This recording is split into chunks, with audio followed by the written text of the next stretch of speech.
As Kurdish forces continue their fight against jihadists in northern Iraq, thousands of Yazidis continue to live in UN refugee camps. One of their biggest advocates in the United States is Matthew Barber, a graduate student at the University of Chicago. In a Skype interview, Barber spoke of how Yazidis felt betrayed when IS invaded Sinjar in Iraqi Kurdistan last year. The Kurdish forces, the Peshmerga, that were responsible for defending Sinjar, they fled before the jihadists reached the area.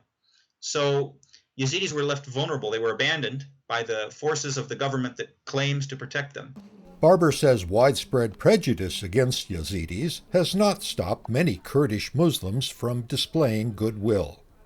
When the displaced Yazidis were flooding into the city of Dohuk, there were many people, neighbors there, who were coming out to their communities, bringing food, supplies, clothing.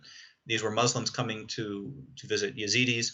I saw Islamic religious leaders coming out and pledging their support. Kurdistan's government has pledged to avenge the Yazidis and has deployed troops to drive IS out of occupied areas.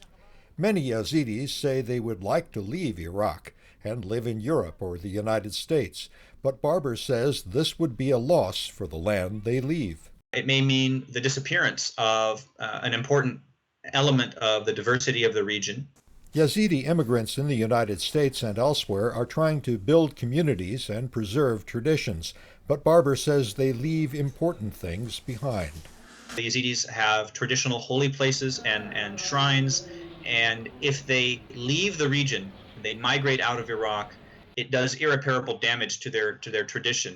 Immigrant Yazidis here in Houston and elsewhere say they're doing what they can to preserve their traditions, but their main concern now is preserving the lives of people back in their homeland.